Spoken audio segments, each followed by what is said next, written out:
ওং নমো ভগবতে রামকৃষ্ণায়। ওং নমো ভগবতে রামকৃষ্ণায়। ওং নমো ভগবতে রামকৃষ্ণায়। ধ্যান সাধনা সিদ্ধি, স্বামী সৎপ্রকাশানন্দ। হৃদয়ের গভীরতম প্রদেশে তার বাস, পৃষ্ঠা 66।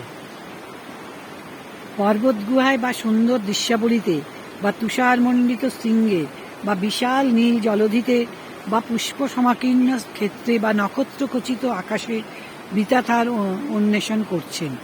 এসব কোথাও তার দেখা পাবেন না। সব জায়গায় তার প্রকাশ দেখতে পাবেন, তাকে নয়। তার প্রকাশিত রূপই আপনার কাছ থেকে তাকে আড়াল করে রেখেছে।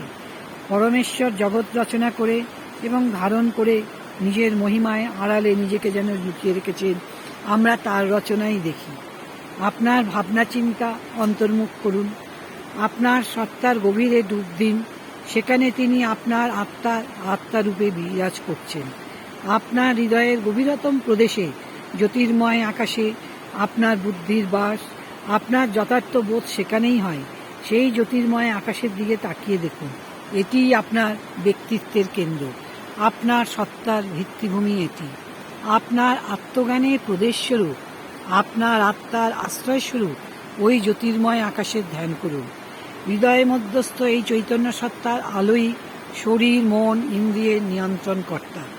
এই আলোতে আলোকিত হয়ে চোখ দেখে, কান শোনে, হাত কাজ করে, পা চলে, মুখ কথা বলে।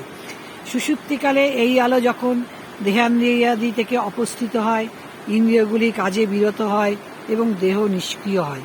এই চৈতন্য জ্যোতি আপনার হৃদয়স্থিত আধ্যাত্মিক সত্তা থেকে উৎসারিত। আপনার সমস্ত জ্ঞান ও প্রেমের, সমস্ত ভালোত্ব মহত্বের উৎস এই আলো। অপরিণামী অথচ দেহ মনের পরিবর্তন সাক্ষী এই চৈতন্য জ্যোতিকে দর্শন করুন এবং হৃদয়ের মধ্যে ধ্যান করুন। সতত জ্যোতির্ময় এই আলো কখনো কাঁপে না, কখনো নিষ্প্রভ হয় না। জাগ্রত, স্বপ্ন, সুষুপ্তি সব অবস্থাতেই এটি সমান থাকে। আপনার হৃদয়ের মধ্যে এই উজ্জ্বল আকাশের দর্শন ও ধ্যান ততদিন করুন যতদিন না আপনি তার সঙ্গে একাত্ম হন, যতদিন না আপনি বুঝতে পারেন আপনি দেহ নন, আপনি জ্যোতির্ময় আত্মা। কয়েক বছর আগে আপনার বয়স কম ছিল, আপনি ভাবেন বড় হয়েছেন, কিন্তু শরীরটি বাড়ে, ক্ষয়প্রাপ্ত হয়, জন্মায়, মরে। আত্মা জন্মহীন, মৃত্যুহীন, ক্ষয়রহিত, কালাতীত, পরিবর্তনহীন। ইনি যেন পরিবর্তিত হন, দেহের পরিবর্তিত অবস্থার সঙ্গে যেন একীভূত হন, মনের পরিবর্তিত অবস্থার সঙ্গে একাত্ম হয়ে অপরিবর্তনশীল আত্মা পরিবর্তিত হয় এবং বলে মনে হয়।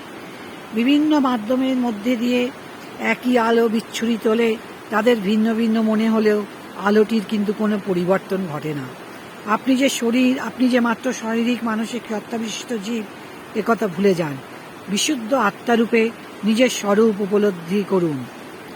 আপনার হৃদয়ের মধ্যে এই উজ্জ্বল আকাশের দর্শন ও ধ্যান ততদিন করুন যতদিন না আপনি তার সঙ্গে একাত্ম হন, যতদিন না আপনি বুঝতে পারেন আপনি দেহ নন, আপনি জ্যোতির্ময় আত্মা।